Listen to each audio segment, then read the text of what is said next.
My daughter-in-law looked the hostess dead in the eye and said, "We're only a party of 2 tonight. They're not with us."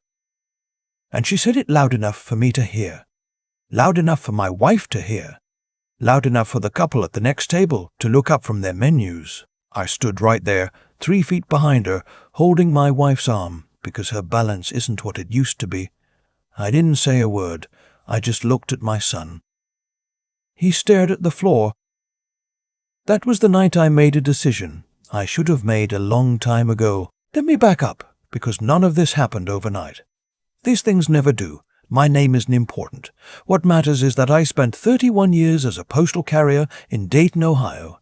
Rain, snow, 102-degree summers. I walk those routes. I know every crack and every sidewalk in 4 square miles of that city.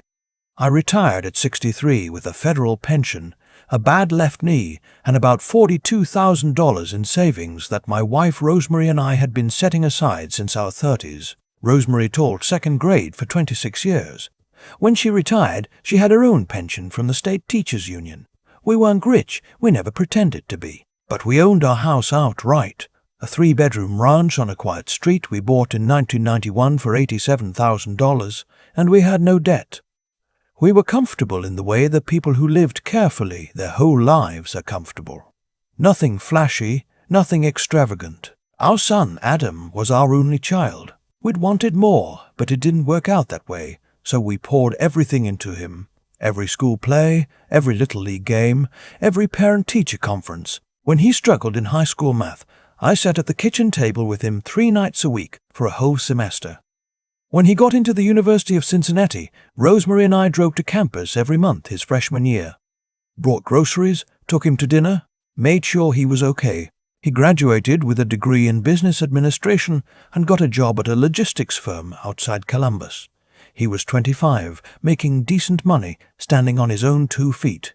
We were proud. We were so proud it almost hurt.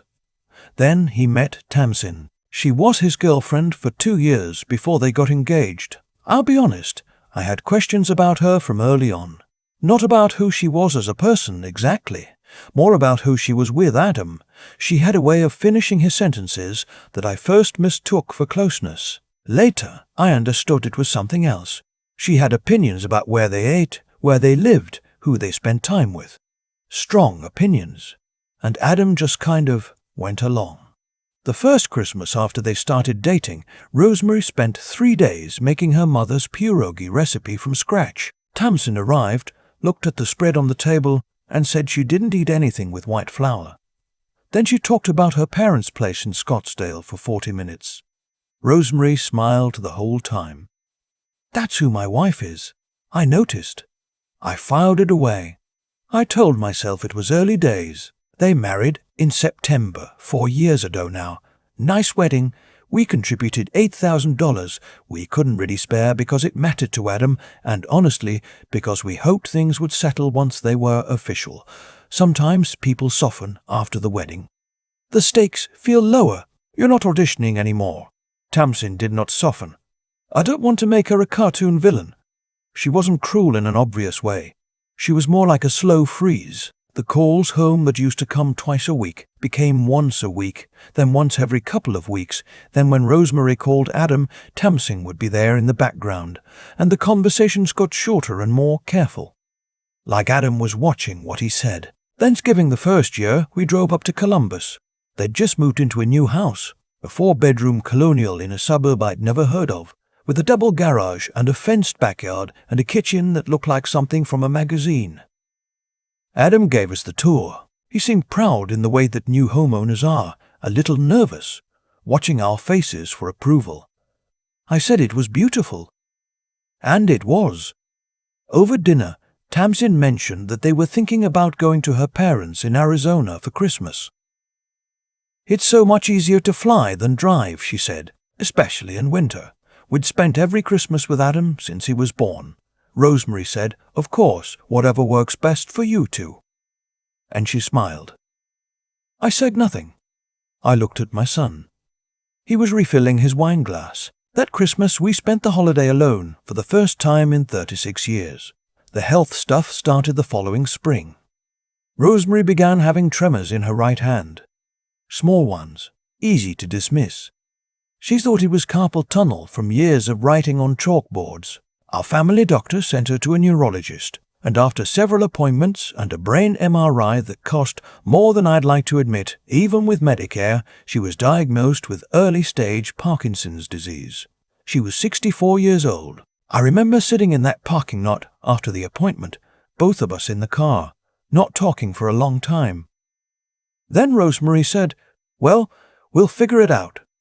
Same thing she'd said when Adam had pneumonia at age 7. Same thing she'd said when the furnace died the week before Christmas one year. We figure things out. That's what we do. I called Adam that evening. He said he was sorry. He said to keep him posted. He said Tamsin sent her love. Over the next year, Rosemary's medication costs averaged around $400 a month, even with her Part D coverage. Specialist co-pays. Physical therapy. An occupational therapist who came to the house twice a week for a period and wasn't fully covered. My own health had gotten complicated too. I had a prostate issue that required monitoring, nothing immediately dire but enough to generate its own stream of appointments and costs. Our fixed incomes covered our basics, but the cushion that had taken us 30 years to build was quietly getting thinner. I want to be clear. I'm not telling this story because I expected my son to rescue us. We were adults. We had Medicare. Rosemary had her pension. I had mine and Social Security. We were managing. But I did expect that when I told my son his mother had Parkinson's, I would hear from him more than once a month. I expected that at some point he might drive the 90 minutes from Columbus to Dayton just to sit with her. I expected that when Rosemary had a rough patch in February, 2 falls in 1 week, a medication adjustment that left her exhausted and discouraged, I might get a call that wasn't me initiating it. What I got instead was a text from Tamsin in March. She was pregnant. Adam would have called himself, but he was traveling for work. She attached an ultrasound photo. She used 3 exclamation points. I stared at that text for a long time. Then I texted back, "Congratulations. We're so happy for you both." Rosemary cried when I told her. Happy tears and other kinds mixed together. The baby was born in October. A boy. They named him something. I'll just say started with a B, a name that had no connection to either of our families. Tamsin's preference, I gathered. We drove to Columbus when he was 4 days old. Tamsin's parents were already there, had been there since before the birth, staying in the guest room. We sat in the living room for an hour and a half. Tamsin was in the bedroom, resting. Adam brought the baby out once, let us hold him for maybe 15 minutes, then said he needed to go back to his mother. Tamsin's mother appeared once to get water from the kitchen. She didn't introduce herself. On the drive home, Rosemary held my hand and looked out the window and didn't say anything for about 40 miles. "He's beautiful," she finally said. "He really is. We'll love him well," she said. "We'll love him well," she said. "We will," I said. And we meant it. The dinner where everything changed happened in April. Adam called, actually called, not texted, which I noticed. He said he and Tamsin wanted to take us out to celebrate. I asked what we were celebrating. He said he'd just been promoted to regional director, and Tamsin thought it would be nice to mark it with a family dinner. Rosemary was having a decent week. Her tremors were manageable, and she'd be looking forward to seeing Adam. We hadn't seen him since January, which was the longest gap since he was born. The restaurant was in a part of Columbus called the Short North. Nice area, upscale places. Adam had picked a steakhouse I'd never heard of. I looked it up online before we went. Entrees started at $42. I want you to understand, I was not going to make the evening about money. I'd budgeted for it. I figured we'd split the check or each pay our own. I was not expecting to be treated, and I was not expecting to cause a scene. I just wanted to sit across from my son and see my grandson, who was now 6 months old and who Tamsin had brought in a car seat. We got there a few minutes before they did. Rosemary used her cane. She'd been using one since January. The hostess was perfectly pleasant, seated us right away. Adam arrived with Tamsin and the baby. Hugs were a little stiff. Tamsin looked tired, which was fair. She'd been back at work since February, and the baby was still waking twice a night. I don't begrudge her the tiredness. We were settled, menus open, and the server came over. A young man, probably college age. He introduced himself, asked if we'd been there before, started going through the specials. Tamsin interrupted him. She didn't raise her voice. She was very calm about it. She said, "Can you spit our check from the start? 2 separate bills. The couple across from us aren't part of our party tonight." The server paused. He looked at her. He looked at Adam. He looked at me. I said, "That's fine." I kept my voice level. I looked at the menu. I felt Rosemary's hand find mine under the table. The server said, "Of course," and walked away quickly. I think he was embarrassed. I know the couple at the table next to us heard, because I heard the woman say something quietly to her husband. He shook his head. Adam did not look up from his menu. He turned a page. He cleared his throat. Tamsin started talking about the specials she'd seen online. The baby was quiet in his car seat, working on a pacifier.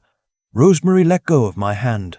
She picked up her water glass. Her hand was trembling slightly, not from emotion, just the Parkinson's, and she used both hands the way she'd learned to do, steadying the base with her palm.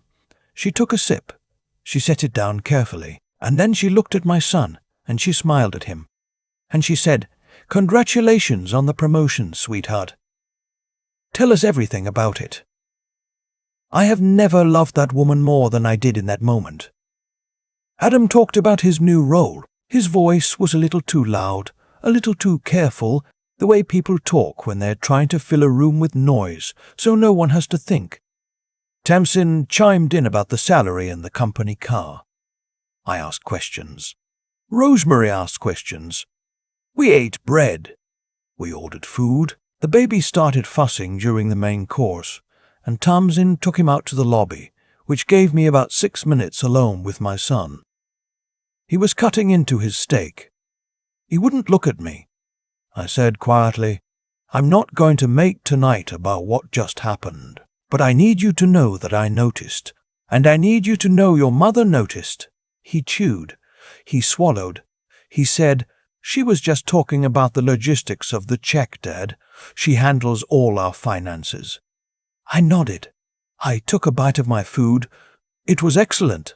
I remember that specifically." I said, "I know," and I let it go for the rest of the evening, because Rosemary had set the tone, and I wasn't going to be the one to undo it. The check came. Ours was $212. I put down my card. The server ran it with, I thought, particular care. We drove home, mostly in silence.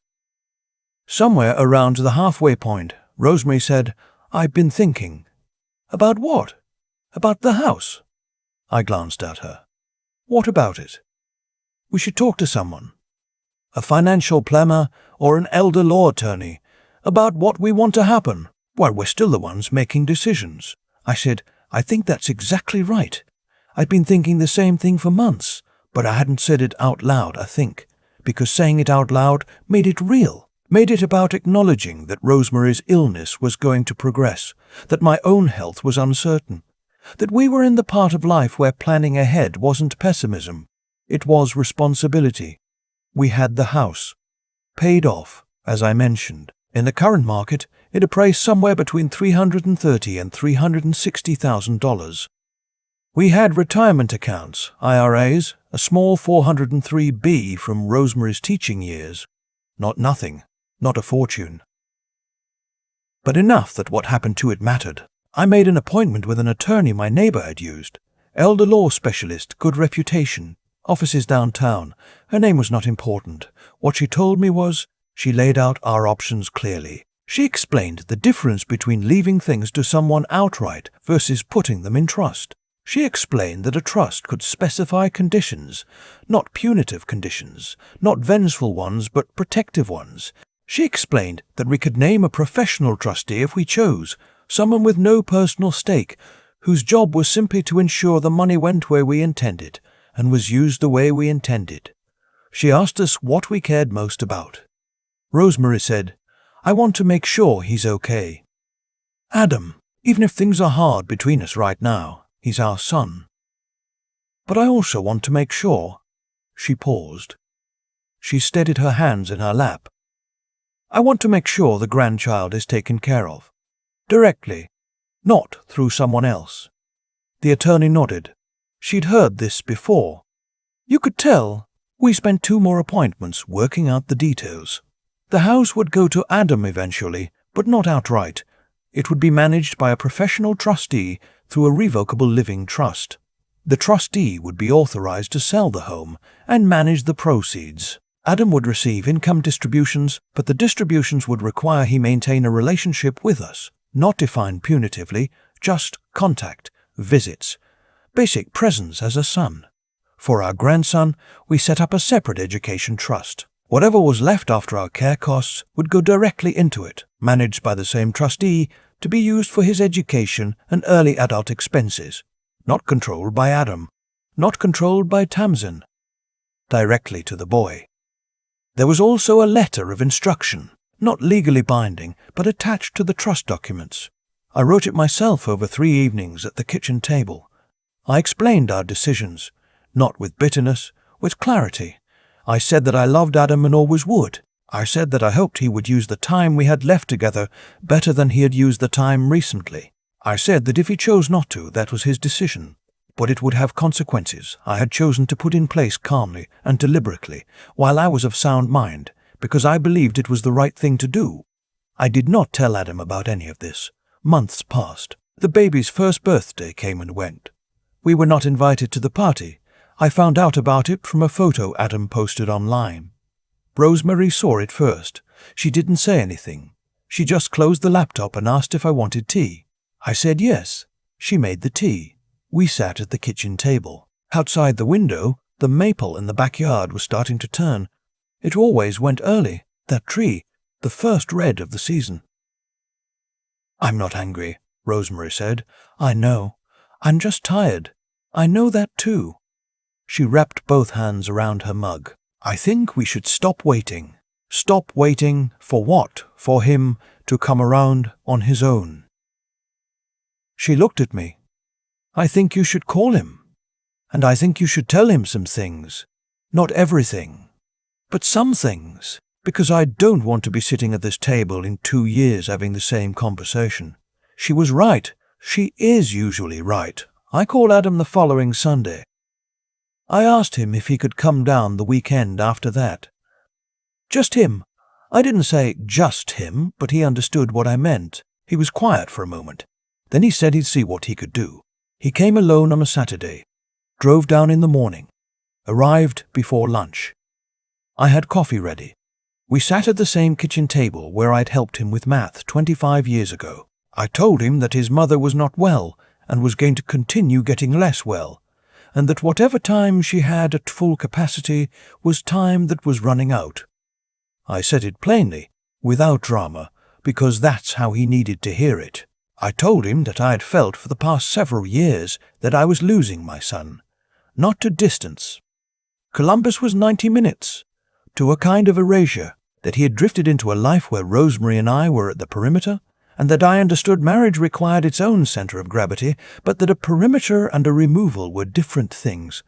I told him about the dinner. I told him I had not confronted him about it that night because his mother had set a different tone and I'd honored that, but that it had stayed with me, and that it had been, for me, a moment of clarity. He sat across from me and didn't interrupt. He held his coffee cup and looked at the table. He looked older than I expected somehow. There were lines around his eyes I hadn't noticed before. When I finished, he was quiet for a long time. Then he said, "I don't know how to explain Tamsin without sounding like I'm making excuses for her." I said, "I'm not asking you to explain her. I'm asking about you." He looked up. "You're my son," I said. "You're not her representative in this family. You're my son." His jaw worked. He looked down again. And then, quietly, he said, "I know, Dad. I know." What followed was not a scene from a movie.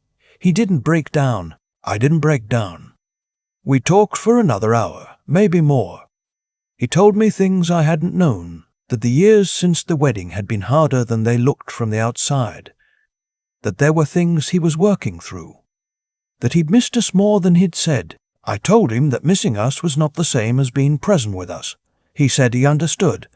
Before he left, he walked through the house, just wondered, the way he used to when he was home from college and jet-lagged from the drive, touching things out of habit. the bookshelves, the handle on the back door, the framed photo of the three of us at his high school graduation. He stood in front of that one for a while. "You look really young there," he said. "We were," I said. "We were 42. He nodded. He didn't say anything else. He hugged me at the door. A real hug, the kind we used to exchange before something changed somewhere in the last few years. I held on a beat longer than usual. Things did not transform overnight. I want to be honest about that, because the truth is messy and slow, and the truth is what I'm trying to tell. But they changed. Adam started calling on Sundays.